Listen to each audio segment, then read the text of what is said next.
Hey everyone, Reid with Valor Ridge, and the purpose of today's video is to show you 3 of my favorite warm-up drills for pistol.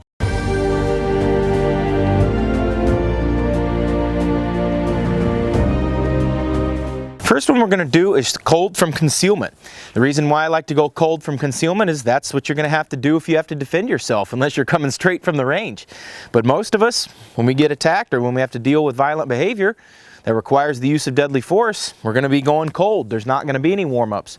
So a lot of times people will go and they'll try to get their best time from concealment, but we got to go fresh every time and get data on ourselves when we go to the range, figure out what we're capable of cold from concealment, and that's what we can expect. That's the performance we need to expect. Did you clear your cover garment? Did you see your sights? See, that's the other thing we got to remind ourselves of. You got to see your front sight each and every shot.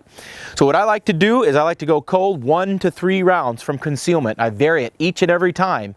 I don't want to get stuck into the same trigger finger press every single time. So show you that first drill here, and I'll usually start at 3 yards, although I start sometimes at 5 and 7. It just depends. I'll go ahead and start up close today.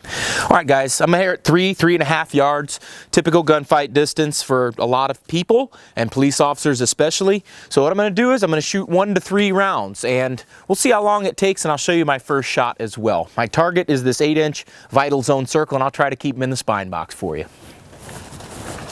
Starting with my hands down.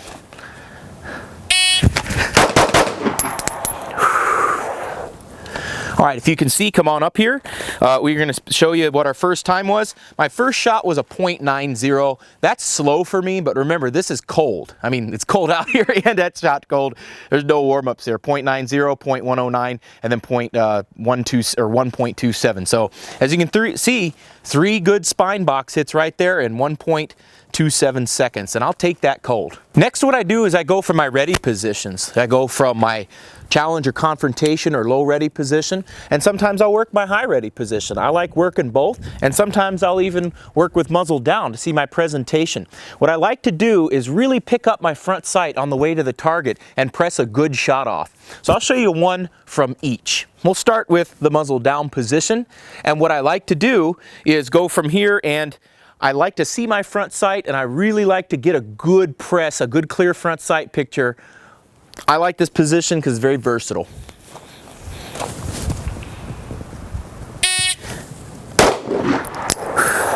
Okay, that was in 119. We're going to be a little bit slower because we're back here at 7 yards and we need to present.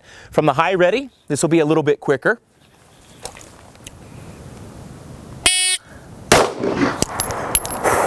Okay, and that's at a .89.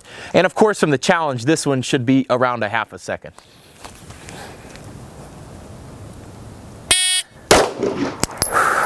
Yeah, right there at .5. So that's what I work with my ready positions. I work several from each. I really like to work from muzzle down, really like to work high ready, and I really like that low ready challenge or confrontation position. Last, what I'll do is I'll move back to 15 and 25 yards and work just pure marksmanship. And why I like to work pure marksmanship is to make sure my fundamentals are there, make sure my mechanics are there. I really need to see a good, clear front sight picture when I'm back at the 15 and 25 yard line. Sometimes I'll do this under time. A lot of times I don't. I just try to shoot a good group. So if I'm back here at 15 yards, what I'll make sure I'm doing is lining up on target correctly, and I'll make sure I got a good grip, a good sight picture, and a good trigger press.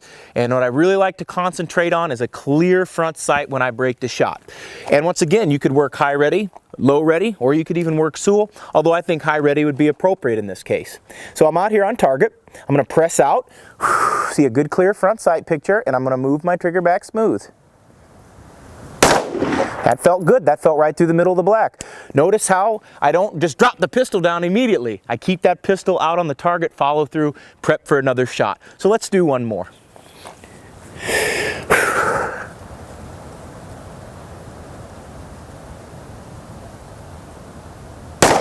That felt good as well, nice in the black. Follow through, scan, cover down, and from here, I've shot my pistol a little bit, so what I'm going to do is make sure I've got a full gun. And what I'm going to do now, I'm going to do a tactical reload. All right, make sure we get a fresh magazine in there. It's good to go, and we are going to go check the target. Let's go check the marksmanship here. As you can see, folks, 8 or 9 rounds, all in the spine box. I like that. You can see with even just less than 10 rounds, you can do a pretty solid range session. And if you did each one of those exercises as I did, maybe 3 or 4 times a piece, you've got less than a box of pistol ammo, good to go. Focus on the fundamentals, focus on the mechanics, make sure you get clean draws, make sure you got a good clean press out from your ready positions. I go over a lot of these drills in my book, and I give you a detailed step-by-step explanation, as well as some drills that you can take with you to go out to the range. That way we're using our time efficiently and wisely. Ammo's cheap, but it's not that cheap. And if you want to learn how to shoot your pistol or learn how to shoot it better, come on out to Valor Ridge and we can help you with that. Our schedule's in the link in the description box below. This is Reid Henrichs reminding you, the lessons that we learn are written on the tombstones of others. We'll see you on the ridge.